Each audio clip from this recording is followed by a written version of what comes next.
बोलो श्री सतगुरु महाराज की, श्री प्राणनाथ प्यारे की।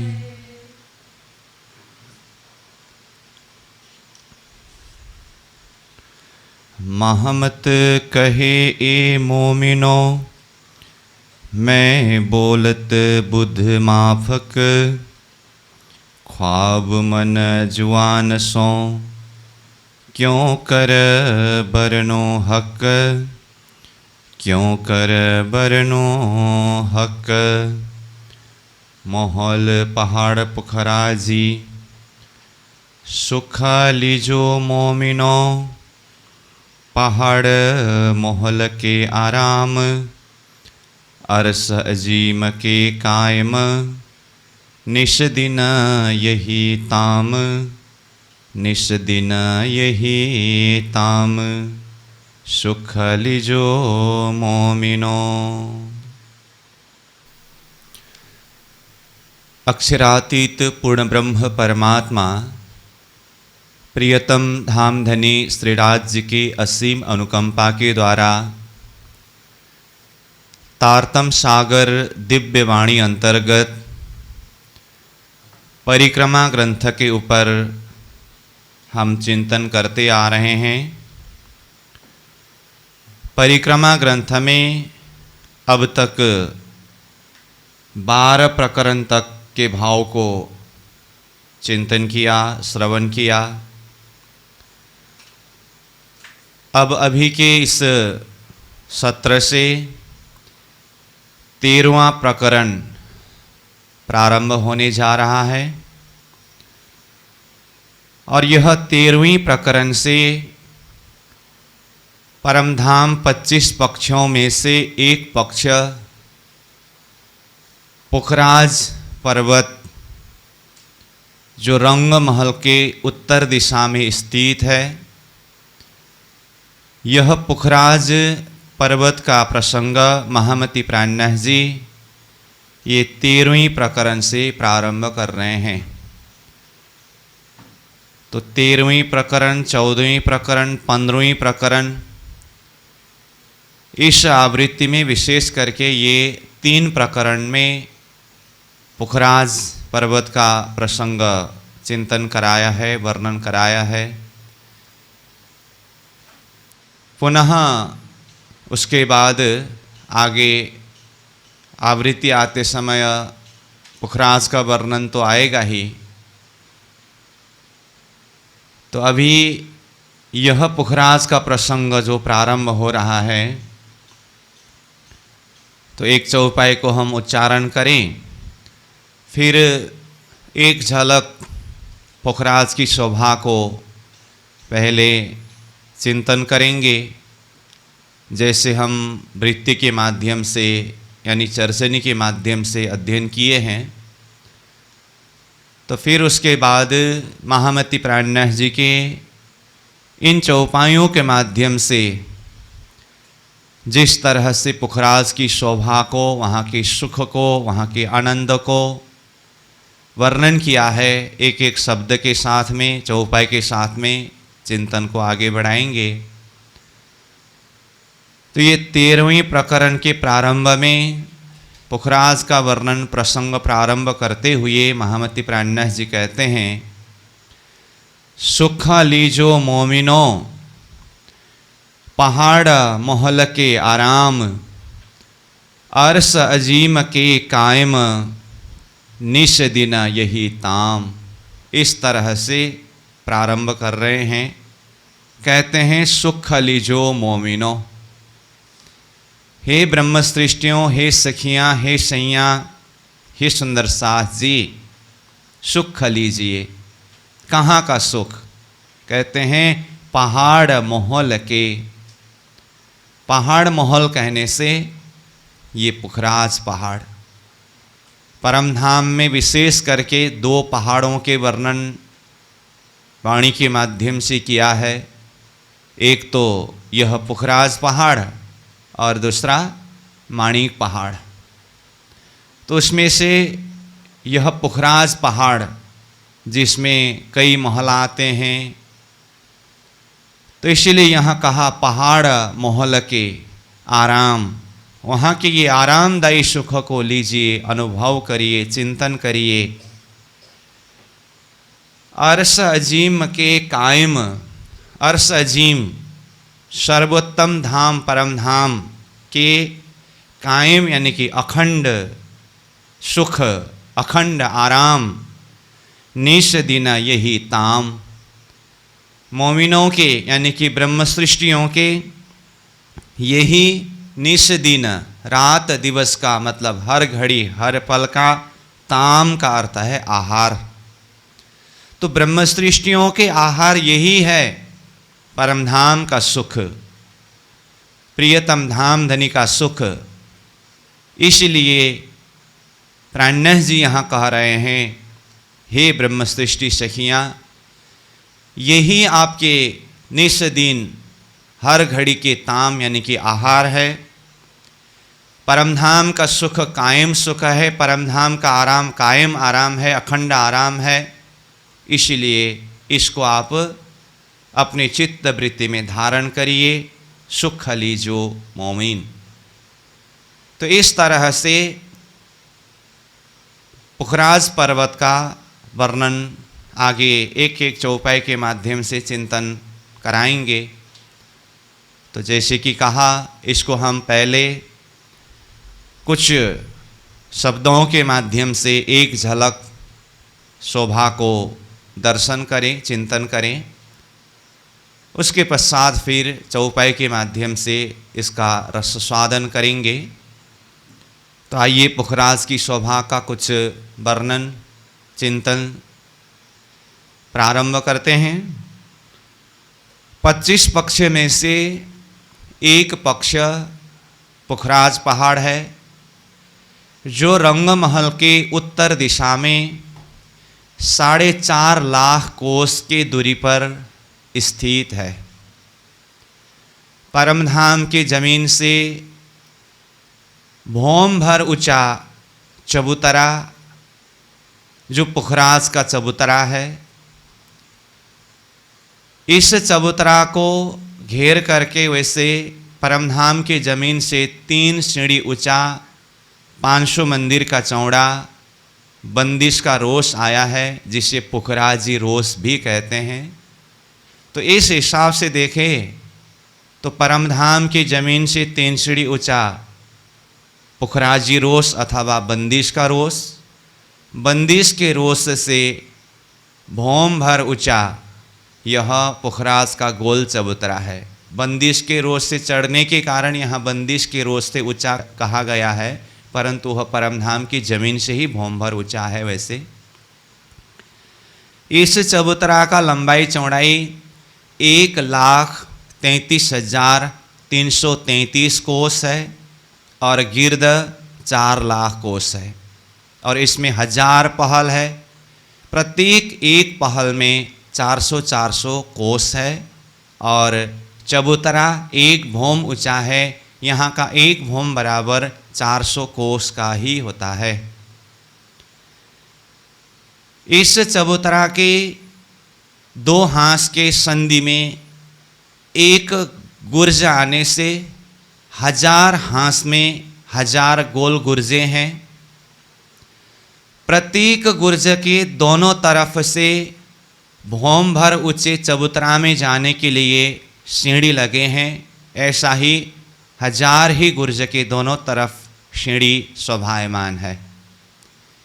दोनों सीढ़ी के मध्य अथवा हांस के मध्य भाग में एक दरवाज़ा है। 1000 हांस में 1000 दरवाजे हैं। दरवाज़ा से भीतर तरफ जाएं तो दरवाज़ा से 3 सीढ़ी नीचे उतरने पर पुखराज की तरहट्टी में पहुंचते हैं। पुखराज की तरहट्टी का लंबाई चौड़ाई भी चबूतरा की तरह ही 1,33,333 कोस एवं पुखराज की गिर्द भी 4 लाख कोस का ही है।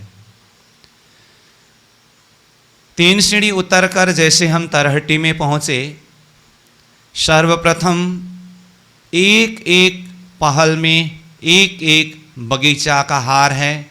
तो 1000 पहल में बगीचा 1000 की संख्या में ही है। तो ऐसे 1000 बगीचों के आगे क्रमशः 1 हार, 2 हार, 3 हार करते करते 52 हार बगीचा आया है।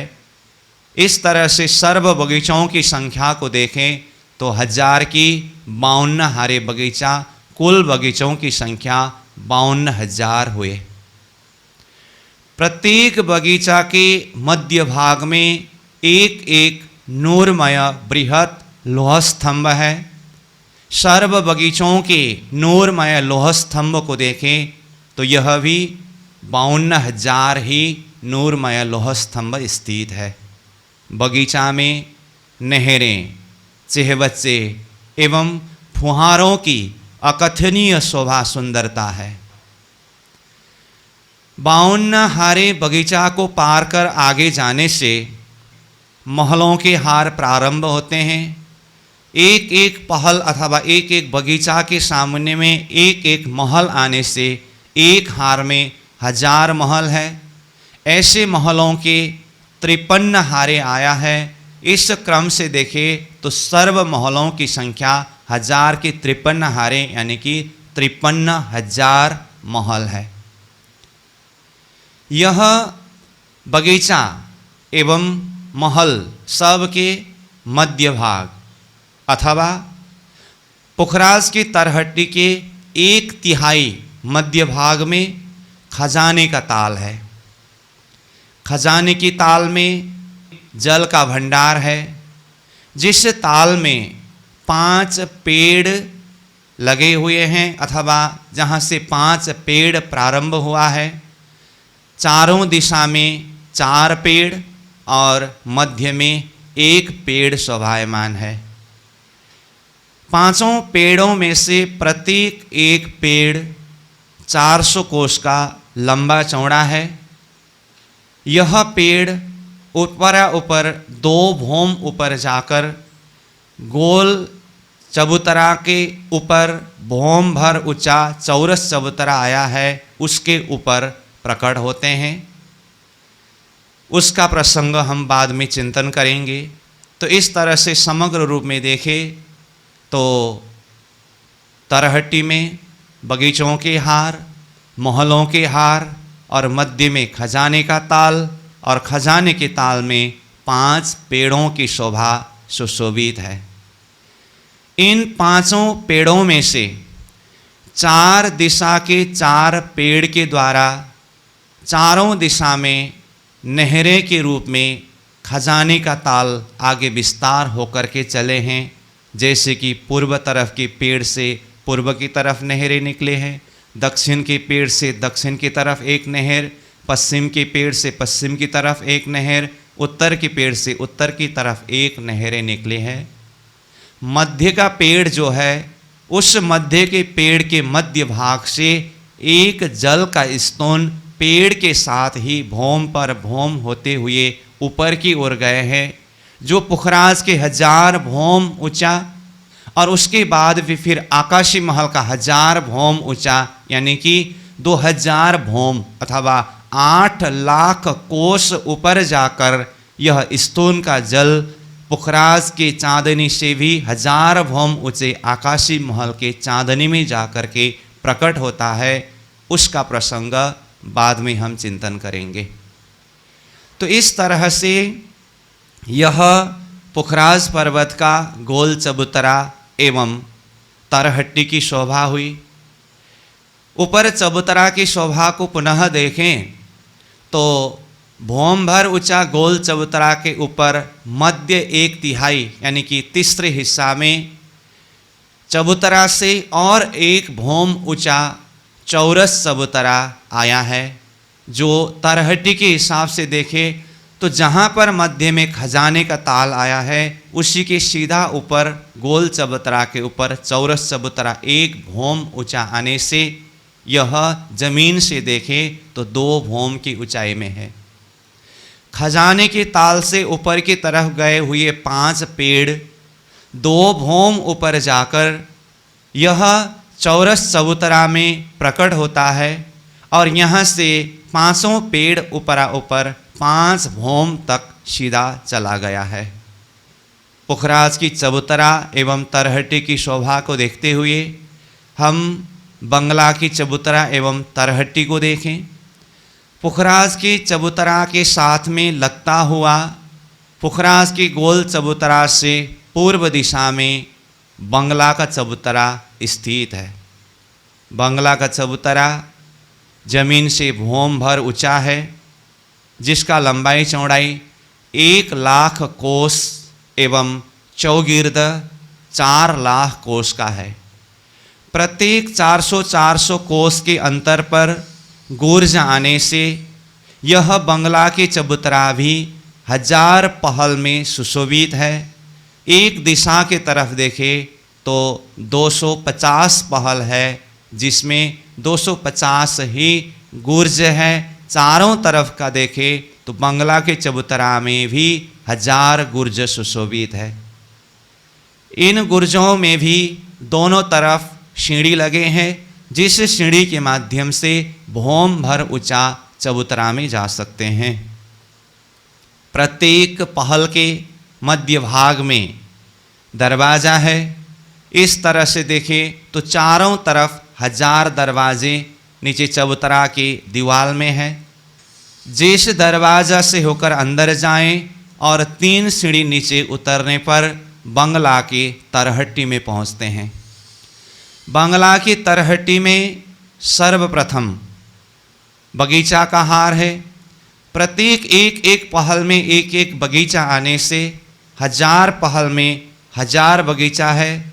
ऐसे 1000 बगीचों के 48 हारे हैं। कुल बगीचों की संख्या 48,000 हुए। और इन बगीचों में भी प्रत्येक बगीचा में मध्य में नूरमय लोह स्तंभ स्थित है। 48 हारे बगीचों के बाद महल का हार आया है। महल 1000 के 49 हारे आने से कुल महलों की संख्या 49,000 है। इन बगीचे एवं महलों के भीतर बंगला की तरहट्टी के मध्य 1/3 यानी कि तीसरे हिस्सा में जल का बृहत कुंड है। जिस कुंड में अथवा जिस तालाब में पुखराज की तरहट्टी के पूर्व पेड़ के द्वारा पूर्व की तरफ निकले हुए नहरें पुखराज और बंगला के चबूतरा के मध्य में 400 कोस लंबा चौड़ा एक कुंड है। उस कुंड में से होते हुए बंगला के तरहट्टी के नहर के द्वारा होते हुए मध्य के कुंड में जल आता है।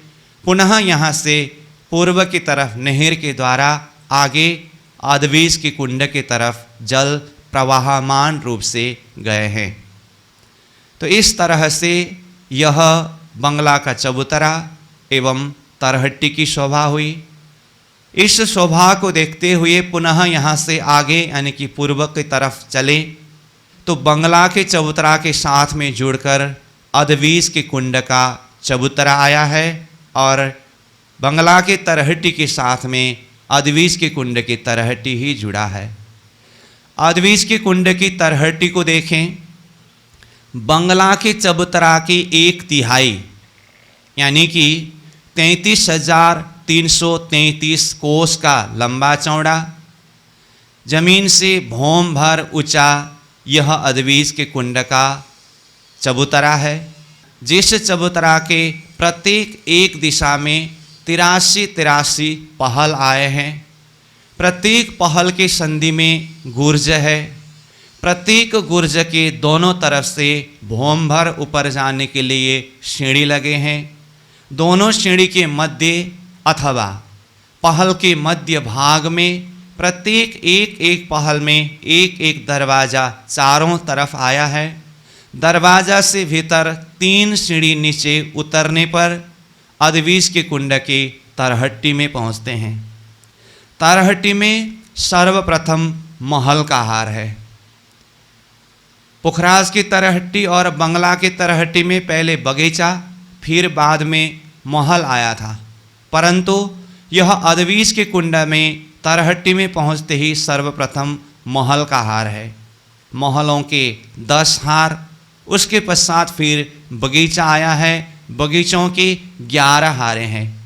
इन महल एवं बगीचों के हार को पार करके अदवीस के कुंड की तरहट्टी के मध्य तीसरे हिस्सा में बृहद जल का कुंड विद्यमान है, जिस कुंड से मध्य भाग से एक बृहद जल का स्तून ऊपर की ओर गए हैं।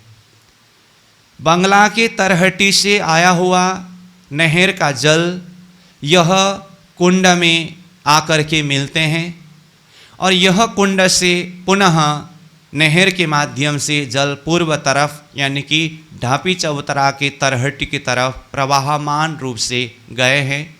परंतु यह अदवीस के कुंड से आगे जल बहते समय खजाने की ताल के 5 पेड़ों में से 2 पेड़ का पानी यहाँ एकत्रित होकर ढापी चबूतरा के तरफ प्रवेश किया है। अब यह अदवीस के कुंड की चबूतरा एवं तरहट्टी की शोभा को देखते हुए यहाँ से पूर्व में स्थित ढापी चबूतरा एवं इसकी तरहट्टी की शोभा को देखें। ढापी चबूतरा अदवीस के कुंड की चबूतरा के 1/3 अथवा 11,111 कोस का लंबा चौड़ा शोभायमान है, जो जमीन से भौम भर ऊंचा चबूतरा है। एक दिशा में 27 पहल है, चारों तरफ ऐसे ही शोभा है। प्रत्येक पहल के संधि में गुर्जा आए हैं, गुर्ज के दोनों तरफ सीढ़ी एवं दोनों गुर्ज के मध्य में तथा हांस के मध्य में दरवाज़ा आया है। प्रत्येक दरवाज़ा से आगे बढ़ने पर 3 सीढ़ी नीचे तरहट्टी है। ढापी चबूतरा के तरहट्टी में सर्वप्रथम महल का 3 हार आया है, उसके पश्चात फिर बगीचों के 3 हार आया है। तरहट्टी के 1/3 मध्य भाग में कुंड आया है। यह कुंड में वही जल आया है जो अदवीस के कुंड की तरफ से आया था। यह कुंड से पुनः यह जल पूर्व तरफ नहर के द्वारा मूल कुंड की तरफ आगे बढ़ चले हैं। यह चबूतरा एवं तरहट्टी की शोभा को देखते हुए पुनः हम यहाँ से आगे पूर्व तरफ मूल कुंड की चबूतरा एवं तरहट्टी तरफ चलें। ढापी चबूतरा के साथ लगता हुआ पूर्व दिशा में ढापी चबूतरा के 1/3 हिस्सा को लेकर मूल कुंड की चबूतरा विद्यमान है, जिसके एक दिशा में 9 पहल है और प्रत्येक पहल के संधि में गुर्ज है। गुर्ज के दोनों तरफ सीढ़ी है। पहल के मध्य में दरवाज़ा है। कोई भी दरवाज़ा से आगे बढ़कर 3 सीढ़ी नीचे उतरने पर मूल कुंड के तरहट्टी में पहुँचते हैं। तरहट्टी में सर्वप्रथम महल का 1 हार है, उसके बाद फिर बगीचा का 1 हार है और मध्य में मूल कुंड है। एक कोष्ठ दीवाल के रूप में होकर के यह कुंड ऊपर चबूतरा तक गए हैं। चबूतरा के चारों तरफ से देखने से मध्य में यह कुंड में जल भरा हुआ शोभा दर्शन होता है। मूल कुंड के मध्य में जो जल आया है, यही जल यहाँ से फिर नहर के द्वारा पूर्व तरफ प्रवाहमान होकर के बहते हुए मूल कुंड के पूर्व किनार में स्थित 5 थंबों के बीच में 4 घड़नाले रूप होकर के यह जल श्री जमुना जी की संज्ञा लेकर के जमुना जी के रूप में प्रवाहमान हुआ है। इस तरह से पुखराज की चबूतरा एवं तरहट्टी, बंगला की चबूतरा एवं तरहट्टी, अदवीस के कुंड की चबूतरा एवं तरहट्टी, ढापी चबूतरा के चबूतरा एवं तरहट्टी और मूल कुंड के चबूतरा एवं तरहट्टी, यानी कि 5 चबूतरे और 5 तरहट्टियों की शोभा हुई। अब इसके साथ में पुखराज के चबूतरा के साथ में लगता हुआ उत्तर दिशा अथवा पश्चिम दिशा की तरफ देखे, उत्तर की घाटी और पश्चिम की घाटी के चबूतरा एवं तरहट्टी विद्यमान है। दोनों घाटी में से एक घाटी कि चबूतरा एवं तरहट्टी अथवा संपूर्ण घाटी जैसा है दूसरा भी वैसा ही है। मानो कि हम पश्चिम की घाटी की चबूतरा एवं तरहट्टी को चिंतन कर रहे हैं, तो घाटी के चबूतरा 4 लाख कोस का लंबा और 400 कोस का चौड़ा, जमीन से भौम भर ऊंचा चबूतरा विद्यमान है। चबूतरा के लंबाई की तरफ प्रत्येक 400 कोस में, यानी कि एक एक पहल के बीच में गुर्ज आने से एक तरफ लंबाई में 1000 पहल में 1000 गुर्ज, दूसरी तरफ किनार में भी लंबाई की तरफ 1000 पहल में 1000 गुर्ज। इस तरह से देखें तो यह घाटी के चबूतरा में कुल 2000 गुर्ज शोभायमान है। गुर्ज के दाएं बाएं सीढ़ी, प्रत्येक 2 सीढ़ी के बीच अथवा पहल के मध्य भाग में दरवाज़ा, दरवाज़ा से भीतर 3 सीढ़ी नीचे उतरने पर घाटी के तरहट्टी में पहुंचते हैं। तरहट्टी के मध्य भाग में नहर है और दाएं बाएं सुंदर बगीचा है, जिसमें नहरें, चेहबच्चे एवं फुहारों की अकथनीय शोभा सुंदरता से भरपूर है।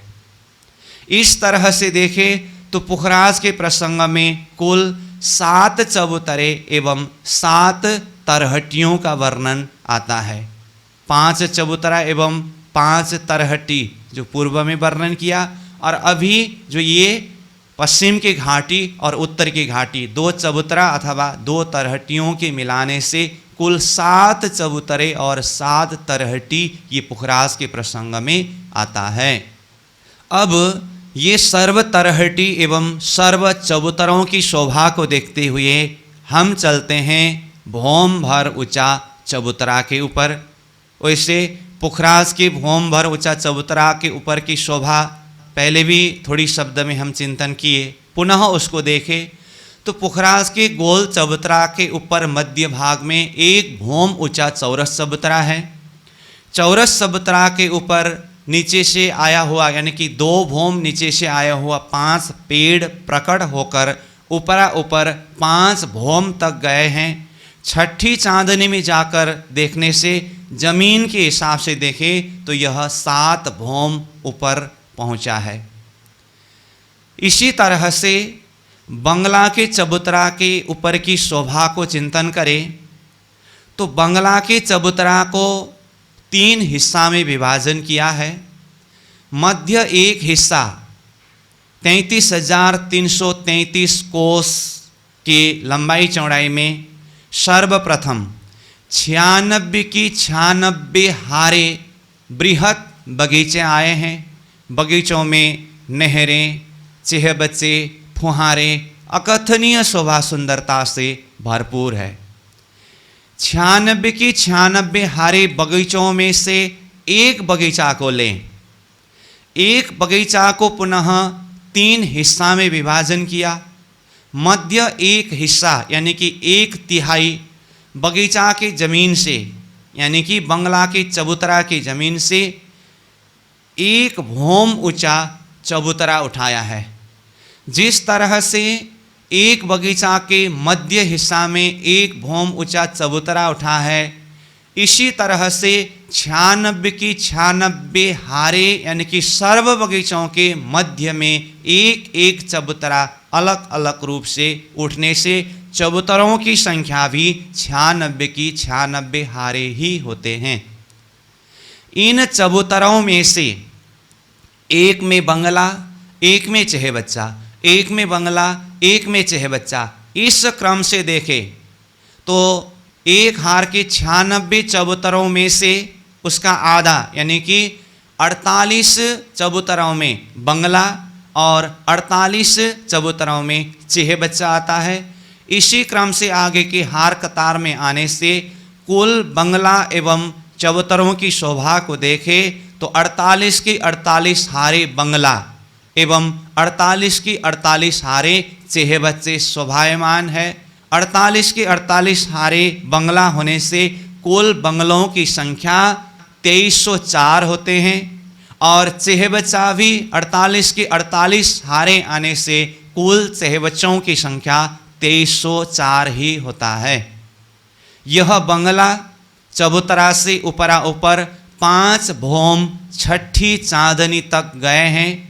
बंगला के छठी चांदनी से सीधा पुखराज की तरफ देखे तो गोल चबूतरा के ऊपर आया हुआ चौरस चबूतरा के ऊपर प्रकट हुआ जो 5 पेड़ ऊपरा ऊपर सीधा 5 भौम तक गए थे, यानी कि जमीन से 7 भौम ऊपर तक गए थे। बंगला के छठी चांदनी और 5 पेड़ों के छठी चांदनी बराबर, यानी कि जमीन से 7 भौम की ऊंचाई तक गए हैं। और जहाँ जहाँ चेहबच्चा आया है, यानी कि 48 के 48 हारे जो चेहबच्चा है, यह चेहबच्चा चबूतरा के बराबर में ही भीतर कुंड के रूप में चेहबच्चा के रूप में स्थित है।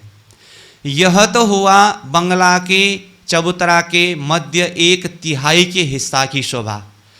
दोनों तरफ बाहर के 33,333 कोस की जगह जो बंगला के चबूतरा के है, यानी कि चारों तरफ के, उसको भी 3 हिस्सा में विभाजन किया है। तो 11,111, 11,111, 11,111 इस तरह से 3 हिस्सा होता है, जिसमें 5 पेड़, 4 फिलपाई, पुनः 5 पेड़, इस तरह से कुल पेड़ और फिलपाई करके 14 हारे यह चारों तरफ घेर करके आया है। यह पेड़ एवं फिलपाइयों के ऊपरा ऊपर 5 भौम छठी चांदनी तक जाकर संपूर्ण बंगला एवं ये 5 पेड़, 4 फिलपाई, 5 पेड़ के चांदनी एक समान हुआ है।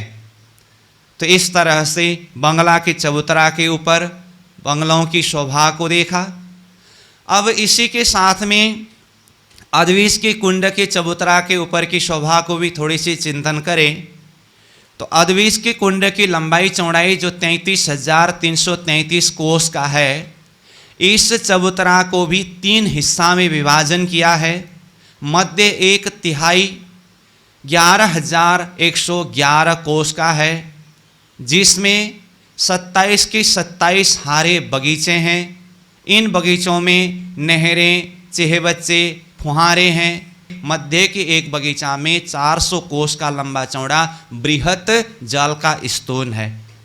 और यहाँ जो 27 के 27 हारे बगीचा हैं, इनमें आए हुए 28 के 28 हारे जो चेहबच्चा है अथवा जल का कुंड है, ये प्रत्येक एक जल कुंड में एक थंब आने से इन बगीचों में अथवा चेहबच्चों में 28 के 28 हारे थंब स्थित है।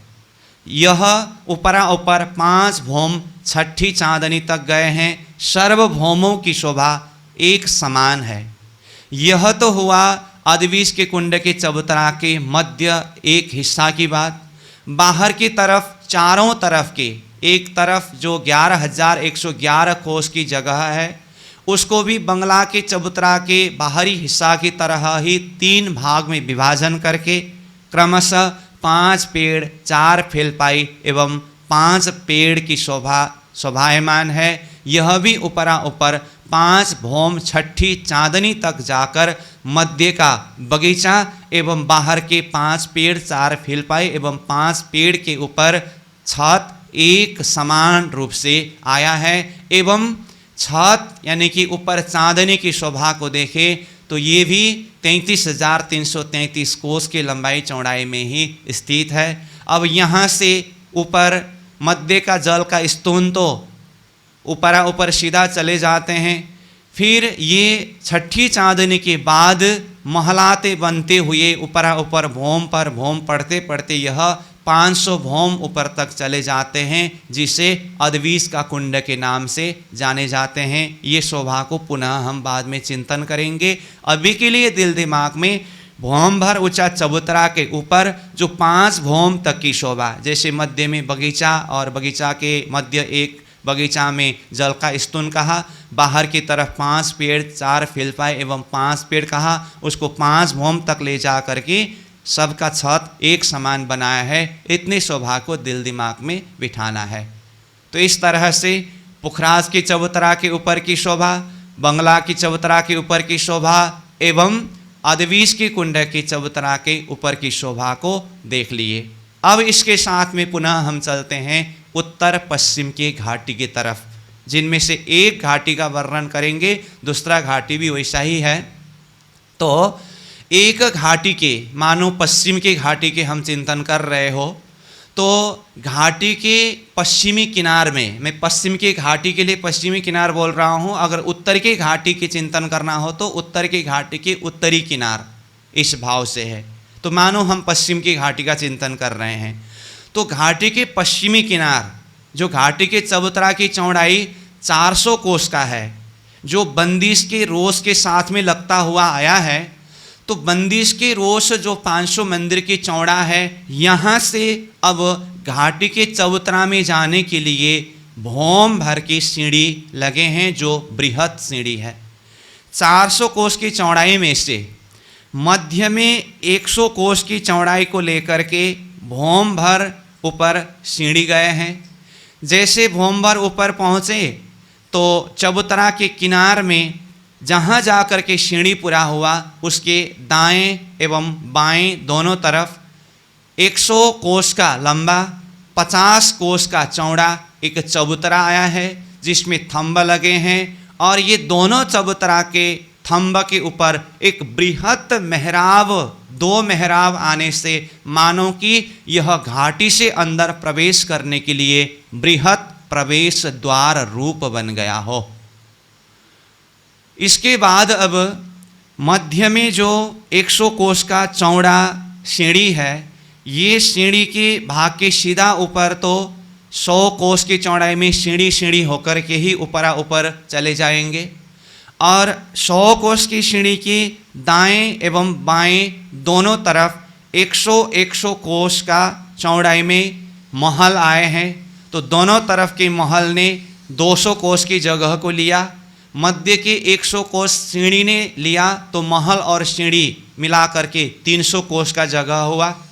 महल से दोनों तरफ बाहर तरफ 50-50 कोस की छज्जा आने से 400 कोस के चौड़ाई की शोभा, मध्य में 100 कोस की सीढ़ी, दाएं बाएं 100 कोस में महल, उसकी भी दाएं बाएं 50-50 कोस में छज्जा, इस तरह से 400 कोस की चौड़ाई का हिसाब पूरा होता है। अब ये घाटी का चबूतरा जो 4 लाख कोस का लंबा है, 4 लाख कोस की लंबाई में से पुखराज के गोल चबूतरा के तरफ से 44,000 कोस के ये घाटी के चबूतरा की जगह को खाली छोड़ दिया है, यानी कि इसके ऊपर महल नहीं आया है।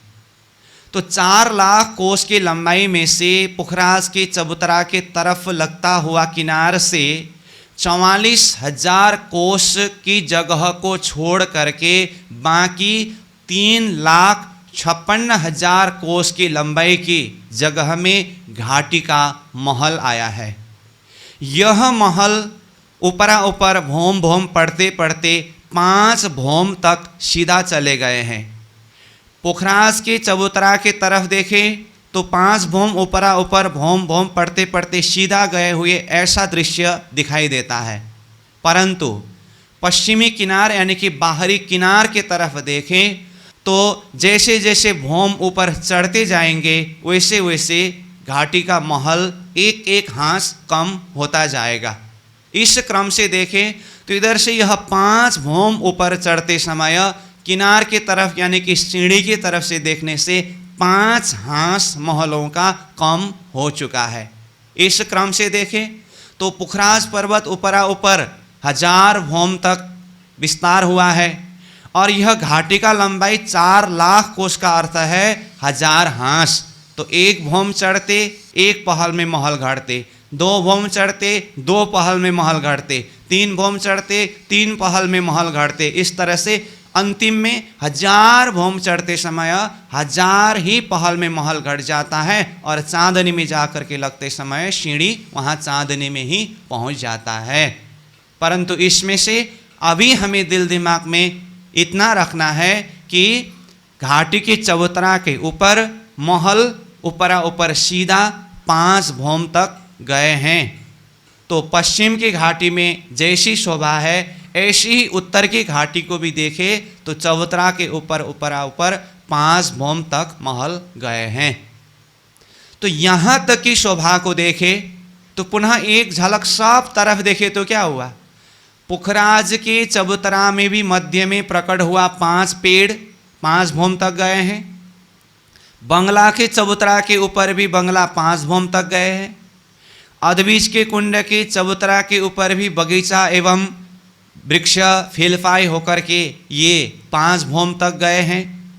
उत्तर पश्चिम की घाटी में भी महल ऊपर 5 भौम तक गए हैं। तो ये 5 मतलब क्या क्या, पुखराज के मध्य में 5 पेड़, वैसे तो 5 पेड़ अलग अलग है, फिर इसको एक रूप में देखेंगे तो ये 5 पेड़ एक हुआ। बंगला के ऊपर की 5 भौम ये दूसरा हुआ। अधबीज के कुंड के चबूतरा के ऊपर ये तीसरा हुआ। पश्चिम की घाटी के ऊपर 5 भौम ये चौथा हुआ।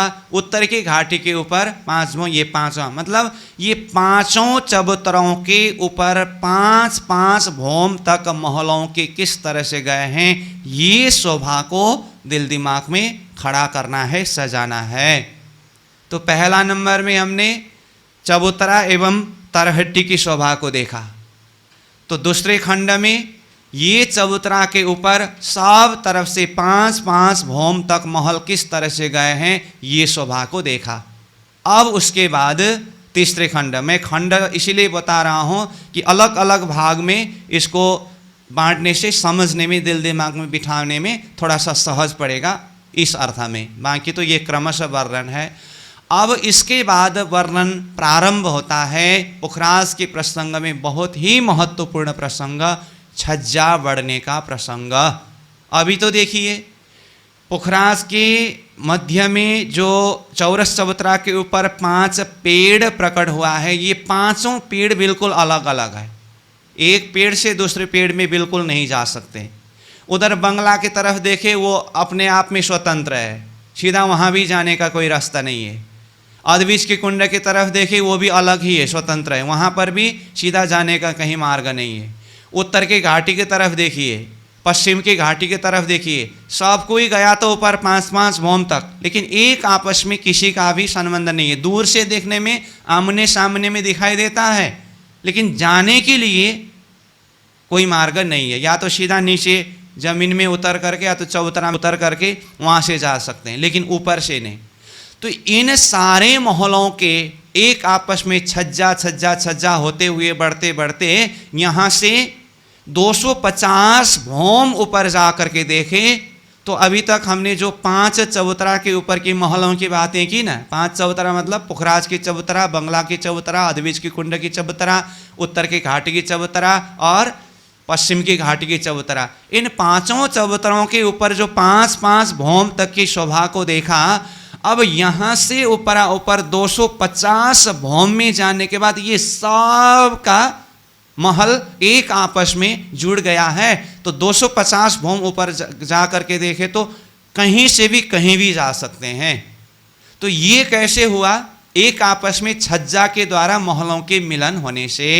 इसीलिए यह छज्जा बढ़ने का जो प्रसंग है अत्यंत महत्वपूर्ण प्रसंग है। तो अब हम इसको चिंतन करेंगे।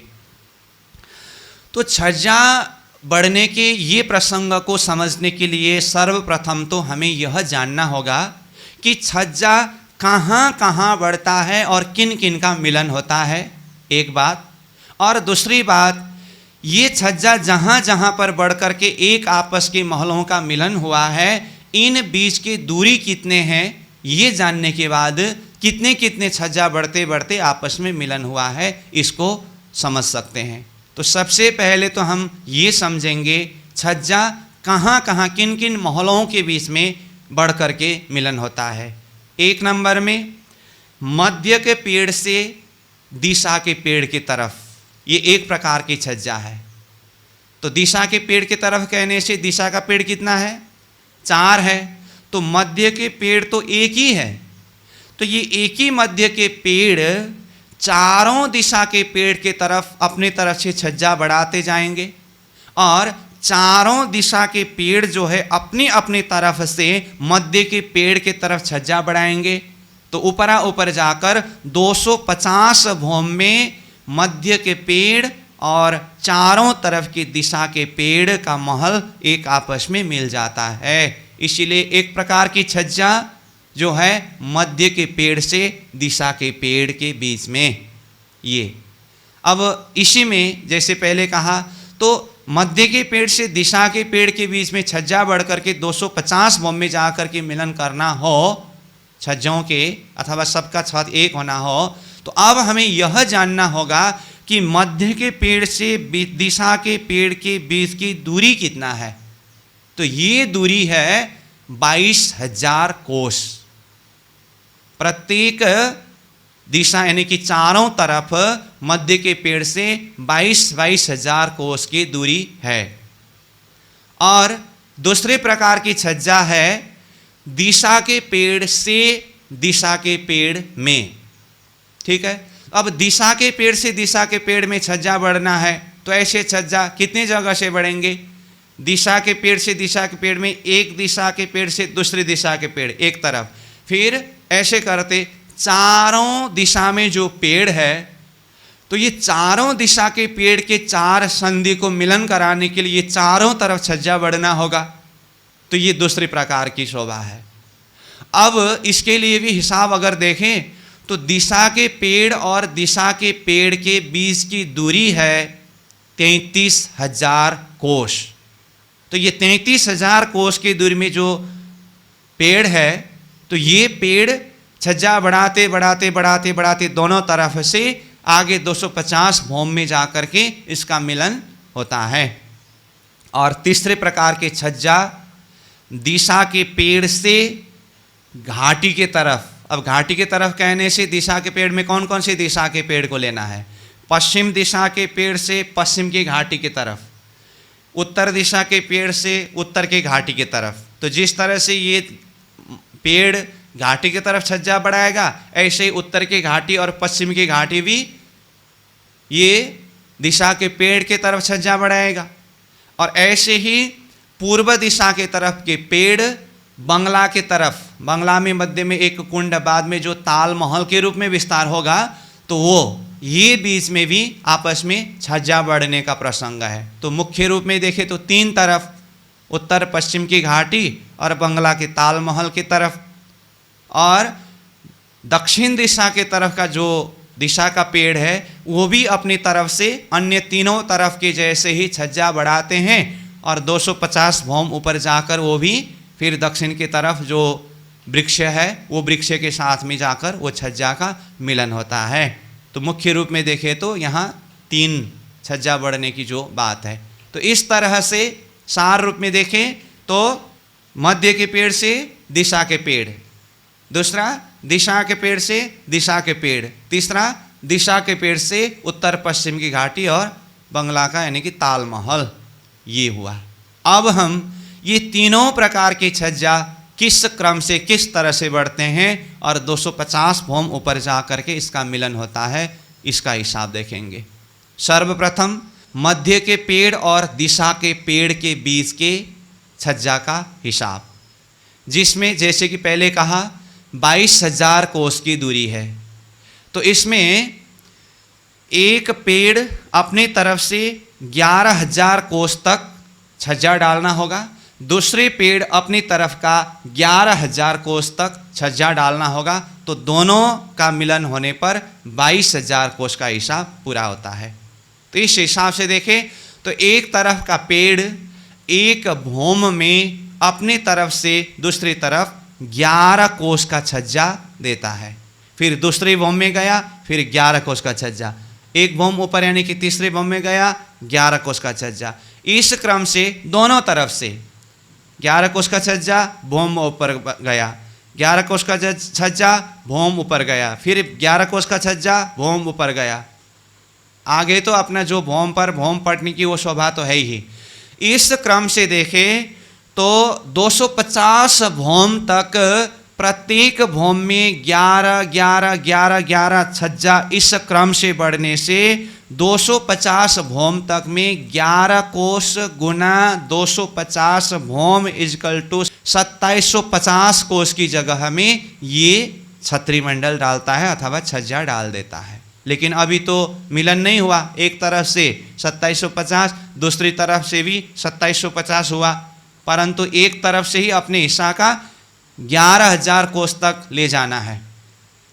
अब 250 भौम ऊपर जाने के बाद अब क्या होगा? अभी तक जितने छज्जा रूप बन गया अथवा छाया पड़ गया, यानी कि 2750 कोस कहा, इसके 3 गुना ज़्यादा, तो 2750 कोस का 3 गुना ज़्यादा कितना होता है? 8,250 कोस लंबा एक की छज्जा दूसरे पेड़ की तरफ गया है, और दूसरी तरफ के पेड़ ने भी 250 भौम तक तो 2750 कोस की जगह में छाया डाल दिया। उसके बाद इसकी 3 गुना लंबा, यानी कि 8,250 कोस लंबा एक की छज्जा गया है। तो दोनों तरफ से ये 8,250, 8,250, ये लंबी छज्जा दोनों का एक आपस में मिलन हुआ है। तो ये 250 भौम ऊपर जाकर दोनों तरफ के पेड़ के छज्जा ने एक आपस में मिलन किया है।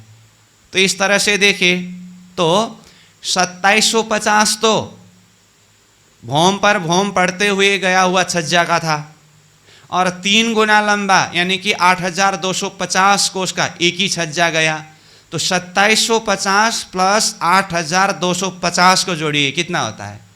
11,000 कोस होता है। तो एक तरफ के पेड़ ने अपना 11,000 कोस का हिस्सा पूरा कर लिया, दूसरी तरफ के पेड़ भी इसी तरह से 11,000 कोस का हिस्सा पूरा कर लिया। तो 22,000 कोस की जो दूरी था 250 भौम ऊपर जा करके एक आपस में मिलन हो गया। अब इसके बाद ऊपर 750 भौम तक ये विस्तार होकर के गया है। कहीं से भी एक आपस के महलों में आना जाना हो सकता है। ये है मध्य के पेड़ से दिशा के पेड़ के बीच की दूरी की बात। अब दिशा के पेड़ से दिशा के पेड़ के बीच की शोभा को देखें। तो जैसे पहले कहा, दिशा के पेड़ से दिशा के पेड़ के बीच की दूरी 33,000 कोस का है। तो अब ये 33,000 कोस में से एक तरफ की दिशा के पेड़ दूसरी तरफ की दिशा के पेड़ की तरफ कितना छज्जा बढ़ाना पड़ेगा? अपना हिस्सा से 33 का आधा 16,500, और दूसरा पेड़ भी दूसरे पेड़ की तरफ अपने हिस्सा का 16,500 कोस का छज्जा बढ़ाएंगे। दोनों तरफ 16,500 16,500 का मिलन होने से 33,000 के जो बीच की ये संधि है, दूरी है, ये आपस का मिलन होगा। अब इसमें प्रत्येक एक भौम में एक छज्जा 16.5 कोस के क्रम से छज्जा बढ़ाते अथवा विस्तार करते गए हैं। तो जैसे एक भौम गया, दोनों तरफ से 16.5 कोस का छज्जा, फिर एक भौम ऊपर गया, दोनों तरफ से 16.5 कोस का छज्जा, इस क्रम से 250 भौम तक ऊपर गए हैं। तो इस तरह से देखें तो एक तरफ से कितनी एरिया में यह छज्जा का छाया पड़ गया? एक भौम में 16.5 कोस गुना 250 भौम तक जाते समय 16.5 कोस गुना 250 भौम इक्वल टू 4,125, यानी कि 4125 कोस की जगह तक ये एक तरफ से छाया पड़ता है। मतलब इतने एरिया पूरा होता है। दूसरी तरफ से भी इतना ही होता है। इतना ही मतलब कितना? 4125। अब उसके बाद मतलब 250 भौम के बाद ये एक की छज्जा, लंबी छज्जा, अभी तक 250 भौम तक में जितने एरिया में छाया पड़ गया, मतलब 4125 कोस की जगह इसके 3 गुना लंबा एक की छज्जा विस्तार होकर के गए हैं। और दूसरी तरफ के पेड़ से भी 250 भौम के बाद में पहले के हिसाब से 3 गुना लंबा छज्जा, एक ही छज्जा विस्तार होकर के आया है। इस क्रम से देखें तो यह एक छज्जा 12,375 कोस का एक लंबा छज्जा होता है। इस तरह से देखें तो प्रत्येक भौम के 16.5 कोस के हिसाब से 250 भौम में 4125 प्लस इसके 3 गुना 12,375 इजकल टू अपने तरफ के 16,500 कोष की जगह में छज्जा डाल दिया। दूसरी तरफ के पेड़ ने भी इसी क्रम से अपने तरफ का 16,500 कोष की जगह में छाया डाल दिया। तो दोनों तरफ के मिला करके 33,000 कोष की जगह पूरा होता है। एक दिशा के पेड़ से दूसरे दिशा के पेड़ में एक तरफ जैसा क्रम अथवा शोभा है, चारों तरफ ऐसा ही क्रम शोभायमान है। तो इस तरह से ये हुआ दिशा के पेड़ से दिशा के पेड़ के बीच में छज्जा के द्वारा 250 भौम ऊपर जाकर भौमों का मिलन।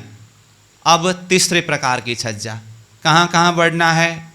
दिशा के पेड़ से उत्तर पश्चिम की घाटी और बंगला की तरफ तालमहल के साथ में। तो एक तरफ का वर्णन करेंगे, बाकी तीनों तरफ का वैसा ही होगा, क्योंकि तीनों तरफ की आपस की दूरी बिल्कुल बराबर है। कैसे? जैसे कि पहले कहा, घाटी की तरफ से ही देखें तो घाटी का चबूतरा का लंबाई तो है 4 लाख कोस, उसमें से 3,56,000 कोस की लंबाई में महल आया है, 44,000 कोस की जगह को खाली छोड़ दिया है। तो ये महल से, जो महल 5 भौम तक गए हैं, ये महल से पुखराज के चबूतरा की किनार अथवा घाटी के चबूतरा और पुखराज की चबूतरा का जहाँ पर मिलन हुआ, ये किनार तक आए तो ये 44,000 कोस की दूरी है। और ये गोल चबूतरा के मध्य में चौरस चबूतरा के किनार में जो पेड़ आया है, दिशा के पेड़, यहाँ से पुखराज के गोल चबूतरा के किनार तक देखे तो ये 44,000 कोस की दूरी है। तो इस तरह से देखे तो दिशा के पेड़ से सीधा घाटी के महल तक के बीच की दूरी कितना हुआ? 88,000 कोस का दूरी हुआ। ये उत्तर पश्चिम की घाटी दोनों तरफ। अब चलो बंगला की तरफ का भी थोड़ा सा देख ही लेते हैं। बंगला की तरफ भी पूर्व तरफ के पेड़ से पुखराज की गोल चबूतरा के किनार तक तो 44,000 कोस का हिसाब तो सब तरफ का एक ही है, ये तो समझ ही गए। अब बाकी बंगला की चबूतरा के तरफ का हिसाब को देखिए। बंगला जब 5 भौम छठी चांदनी के ऊपर जाने के बाद जहाँ पर वो छत यानी कि चांदनी रूप बन गया है, उसका भी लंबाई चौड़ाई तो चबूतरा के बराबर यानी कि 1 लाख कोस का लंबा चौड़ा ही है। अब ये बंगला के चांदनी के मध्य भाग में 12,000 कोस का लंबा चौड़ा एक जल का कुंड है। ठीक है, ये जल के कुंड ही बाद में विस्तार होते होते जाकर के पुखराजी ताल बनेंगे। अभी के लिए जल का कुंड समझ लीजिए, जिसका लंबाई चौड़ाई कितना कहा? 12,000 कोस। अब 1 लाख कोस की चौड़ाई पुखराज के चबूतरा के ऊपर की चांदनी, जिसके मध्य भाग में 12,000 कोस का कुंड है, तो कुंड के चारों तरफ अथवा दाएं बाएं दोनों तरफ कितनी कितनी जगह बाकी है? तो होता है 44,000। कैसे? 1 लाख कोस में मध्य का 12,000 कोस कुंड का घटाए कितना होता है? 88,000 कोस बाकी रहता है। ये 88,000 कोस को 2 भाग करना है, दोनों तरफ है ना, तो 88,000 कोस को 2 भाग किया तो एक तरफ 44,000, दूसरी तरफ 44,000।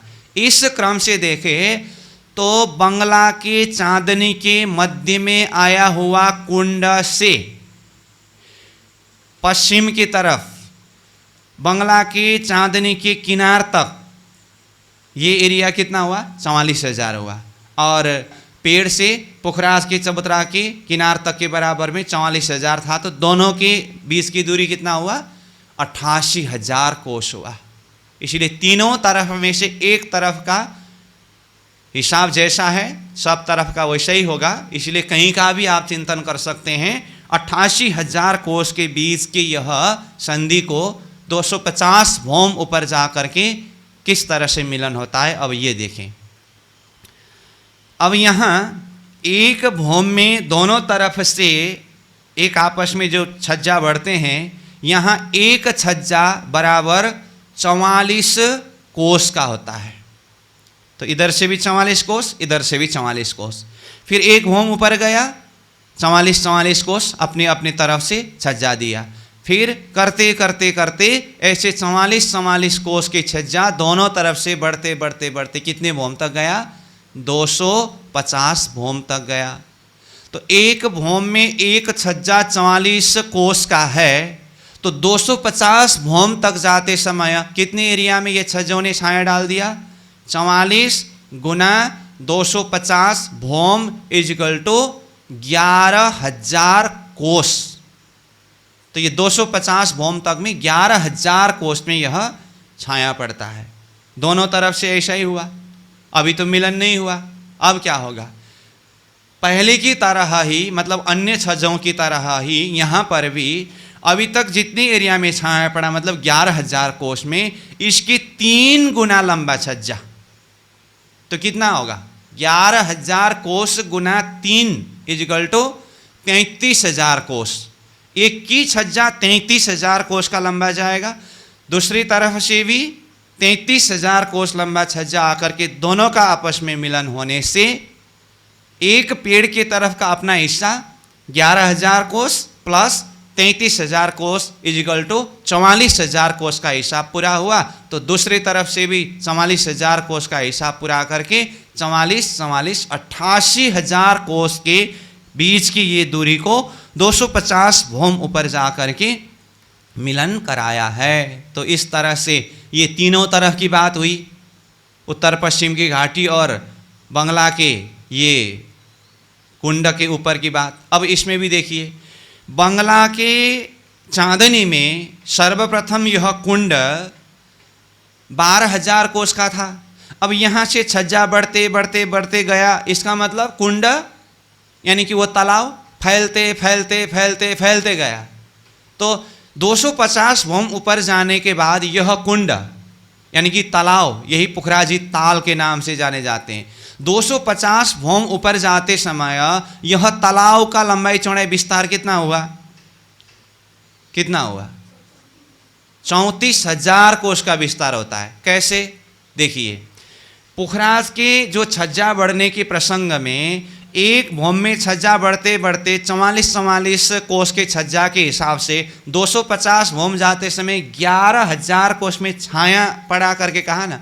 तो जितने कोस में वो छाया पड़ा का मतलब, छज्जा बढ़ा का मतलब, ये कुंड उतने ही कोस में फैल गया। तो एक तरफ से 11,000 कोस फैल गया, दूसरी तरफ से 11,000 कोस फैल गया, और शुरू में उसका अपना एरिया कितना था? 12,000 कोस का था। तो 12,000 कोस कुंड शुरू में, और 250 भौम तक जाते समय दोनों तरफ से 11,000 दोनों तरफ से मतलब चारों तरफ से।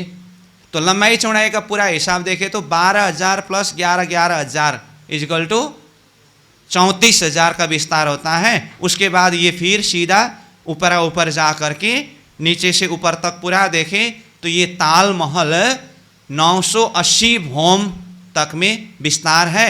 और 250 भौम के बाद में अब ऊपर ऊपर महल बढ़ते समय ये ताल के चारों तरफ जो महल आया है, उन महलों को ताल महल के नाम से जाने जाते हैं।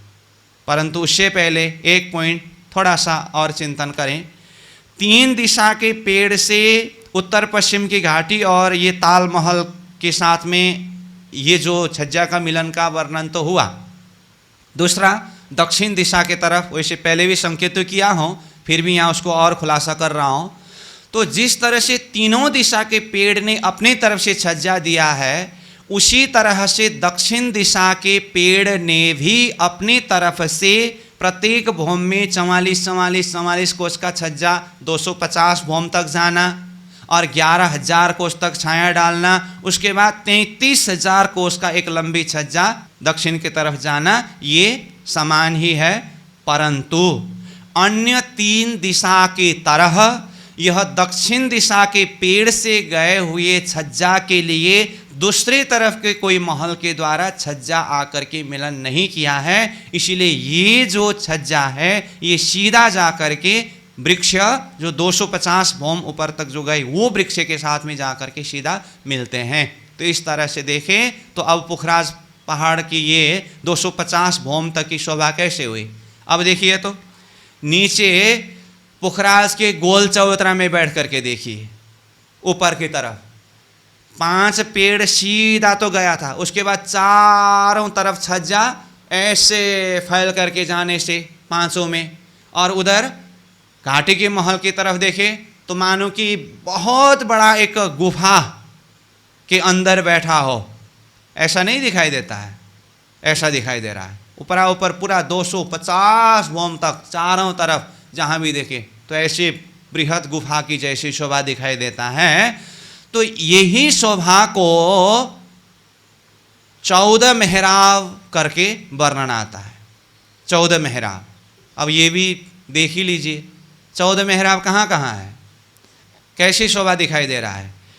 मध्य के पेड़ से दिशा के पेड़ के तरफ जो छज्जा बना हुआ है, ये मध्य के एक पेड़ से ही चारों दिशा के तरफ देखने से ये चारों में मेहराब की जैसी शोभा हुआ कि नहीं हुआ, तो ये हुआ 4 मेहराब। दूसरा, दिशा के पेड़ से दिशा के पेड़, दिशा के पेड़ से दिशा के पेड़, दिशा के पेड़ से दिशा के पेड़, दिशा के पेड़ से दिशा के पेड़, कितना हुआ, चारों में आपस में मिलन किया है, तो ये भी ऐसे रूप में जाकर के मिलने से मेहराब की तरह हुआ। ये 4 हुआ तो कितना हुआ, 8 हुआ। अब देखने में तो बाकी 3 जैसे ही लगते हैं, सीधा सीधा हिसाब से देखते समय दोनों तरह की घाटी और तालमहल 3 ही तो है ऐसा लगता है, लेकिन दोनों तरफ की घाटी और बंगला के तालमहल के साथ में जो बना हुआ डिजाइन वो इतना विशाल है, दोनों तरफ किनार से देखने से वो 2 मेहराब के रूप दिखाई देता है, बृहद बृहद होने से। तो एक ही घाटी में दिशा के पेड़ से एक ही घाटी के तरफ का 2 मेहराब, तो दूसरी घाटी के तरफ का 2 करने से 4, और पूर्व की तरफ जो ये तालमहल के साथ में 2 करने से कितना हुआ, 6 हुआ। तो पहले का 8 और ये उत्तर पश्चिम की घाटी और तालमहल के साथ का 6, तो 8 और 6 कितना हुआ, 14। ये है पुखराज के प्रसंग में इन छज्जों के बढ़कर के 250 भौम ऊपर जाकर मिलन करते समय नीचे से देखने से बना हुआ 14 मेहराबों की सी शोभा। ठीक है यहाँ तक।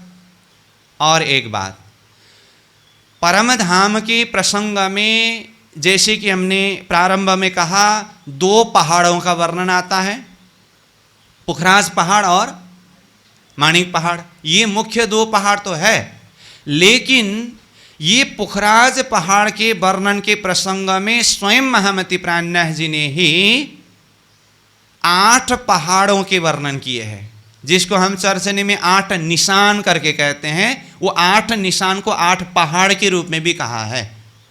तो वो कौन कौन सा है, 8 पहाड़ और 8 निशान। तो ये 5 पेड़, जो मध्य का 5 पेड़ है, मध्य का पेड़ और दिशा का पेड़, मध्य मतलब पुखराज के मध्य भाग में होने से मैंने मध्य का 5 पेड़ शब्द प्रयोग किया। वहीं जा करके देखे तो मध्य का 1 पेड़ और दिशा का 4 पेड़, ये 5 पेड़ हुआ। और उत्तर की घाटी और पश्चिम की घाटी 2 मिलाने से 6-7 हुआ। और ये तालमहल, पूर्वी तरफ जो तालमहल है ना, ये तालमहल को मिलाने से कितना हुआ, 8 हुआ। ये 8 निशान को 8 पहाड़ के नाम से जाने जाते हैं। ये 8 पहाड़ अथवा ये 8 निशान ही पुखराज पर्वत को इतने विशाल रूप में खड़ा करने के लिए आधार है, आधार। ये 8 में से अगर एक भी थोड़ा सा, वैसे तो परम नाम अखंड भूमि है, ऐसे हिलने डुलने की बात नहीं है, फिर भी दिल दिमाग में बिठाने के लिए मैं ऐसा शब्द प्रयोग कर रहा हूँ। एक भी निशानी अथवा पहाड़ को हिला देना फिर गड़बड़ होने वाला है। एक आपस में इतना पूरक है, ये सब आधारशिला है, इसलिए इसको 8 निशान कहते हैं, 8 पहाड़ कहते हैं। ठीक है, तो ऐसा है। तो इस तरह से 8 पहाड़ों के अथवा 8 निशानों के 250 भौम ले जा करके एक आपस में सबका मिलन करा दिया। अब तो आप चाहे उत्तर के घाटी से चाहे 5 पेड़ों के महलों के ऊपर जाइए, तालमहल के ऊपर जाइए, कहीं भी जाइए, जा सकते हैं। और एक बात, जिस तरह से बंगला के चांदनी के ऊपर आया हुआ कुंड से पुखराज के पेड़ के तरफ छज्जा बढ़ा करके 250 भौम ऊपर जाकर पेड़ के साथ मिलन कराया है, ठीक इसी तरह बंगला के चांदनी के कुंड से अथवा ये तालमहल से पूर्व की तरफ अधविश का कुंड है। ये अधविश के कुंड में भी 5 भौम तक की शोभा तो पहले हम वर्णन किए। उसके बाद ऊपरा ऊपर क्या हुआ, मध्य में एक बगीचा के बराबर में तो 400 कोस का लंबा चौड़ा बृहद जल का स्तून है ही। उसके बाद नीचे भौम भौम में जहाँ पर 27 की 27 सारे बगीचा आया था, उसके ऊपर सीधा ऊपर तो जल का कुंड है। अब उससे बाहर जो 5 पेड़ 4 फिलपाई 5 पेड़ आया था, उसके ऊपर देखे तो छठी भौम से ऊपर महल जहाँ पर था उसके ऊपर महल ही आता है। तो ये महल से भी छज्जा बढ़ते बढ़ते ये तालमहल के तरफ गए, तालमहल के तरफ से भी छज्जा बढ़ते बढ़ते ये अधविश के कुंड के महल के तरफ गए, और ये 250 भौम ऊपर जाने पर ये तालमहल और अधविश के कुंड का महल का भी आपस में मिलन होता है। ये भी चिंतन करना होगा है? अब ये जो महल है ऊपरा ऊपर अधविश का कुंड जिसका नाम ही है, तो इसका मतलब आधा तक, यानी कि पुखराज का 1000 भौम है तो इसका आधा 500 भौम तक का ही ऊंचाई में जाएगा। ठीक, अब इस तरह से सब 250 भौम ऊपर जा करके मिल गए। उसके बाद ये भौम भौम भौम भौम मिलते मिलते मिलते ऊपरा ऊपर कितने भौम तक गए हैं, 250 भौम से 3 गुना ऊंचा। मैंने ऐसा शब्द प्रयोग किया, इसके पीछे बहुत गहरी रहस्य है। मैं सीधा बोल सकता था 750 भौम करके, लेकिन क्या कहा, 250 भौम तक छज्जा बढ़ते भौम पड़ते, छज्जा बढ़ते भौम पड़ते गया। 250 भौम में सबका मिलन हुआ आपस में। यहां से ऊपरा ऊपर कितने गए कहा, 3 गुना ज्यादा। तो 250 का 3 गुना ज्यादा कितना होता है, 750 भौम ऊपर तक गए। तो पूरा देखें तो नीचे का 250 भौम और आपस में मिलन होने के बाद 3 गुना यानी कि 750 भौम होकर के कुल पुखराज की ऊंचाई 1000 भौम का है। 1000 भौम, 1000 भौम का अर्थ 4 लाख कोस की ऊंचाई में है। और दोनों तरफ की घाटी को देखे तो वो तो मैंने पहले ही थोड़ा सा संकेत करके बता ही दिया। पुखराज 1000 भौम में है और घाटी का लंबाई 4 लाख कोस, मतलब 1000 हांस का ही था। 1 भौम चढ़ा 1 हांस घटा, 1000 भौम चढ़ा 1000 हांस घटा, जा करके बिल्कुल घाटी चांदनी में ही लगा है। और इधर तालमहल की तरफ से तो 980 भौम तक ताल गया। चारों तरफ के महल तालमहल है। अब उसके ऊपर 20 भौम तक जवेर का महल के रूप में गया है। तो तालमहल 980 भौम का प्लस उसके ऊपर 20 भौम जवेर का महल होने से ये बंगला के ऊपर के महल भी कुल मिला करके देखें तो 1000 भौम का ही होता है। तो ऐसी शोभा है।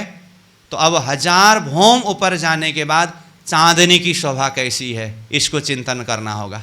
फिर चांदनी में 1000 हांस की महल आते, बीच में बगीचा, फिर मध्य में आकाशी महल, फिर मध्य के स्तून से गया हुआ जल किस तरह से आकाशी महल के चांदनी में पहुंचकर फिर नीचे उतरकर सब तरफ होकर के, वैसे तो मैंने पहले शुरू में थोड़ा सा बता दिया हूँ, फिर भी उसको थोड़ा समेट लेना है।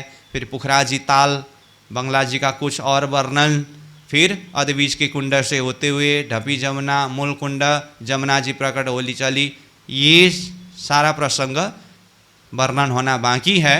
तो चौपाई में तो आ ही रहा है, तो इसको थोड़ा सा एक झलक दोहराने से, चिंतन करने से चौपाई आते समय फिर, नहीं तो चौपाई में तो एक ही चौपाई कहाँ से कहाँ चिंतन कराते हैं, तो फिर कहीं कोई प्रसंग थोड़ा दिल दिमाग में दब गया भी हो तो थोड़ा ताजगी में चौपाई को सहज पड़ेगा। इसलिए इस शैली में हम चिंतन कर रहे हैं। तो और अगले एक बैठक में चांदनी से आगे वर्णन शुरू करके एक बार समेट लेंगे, उसके बाद ही फिर से चौपाई के आधार पर चिंतन करेंगे। तो अभी के लिए यहीं पर विश्राम करेंगे। अब चौपाई 1 नंबर चौपाई तो थोड़ा मैंने भाव बताया ही था, इसलिए 1 नंबर चौपाई को दोहरा करके फिर अगले एक बैठक में भी अभी जहाँ पर पहुँचा है वहीं से प्रसंग आगे बढ़ेगा। हाँ, तो चौपाई दोहराएं। सुख लीजो मोमिनो पहाड़ मोहल के आराम, अरस अजीम के कायमा, निश दिन यही ताम, निश दिन यही ताम।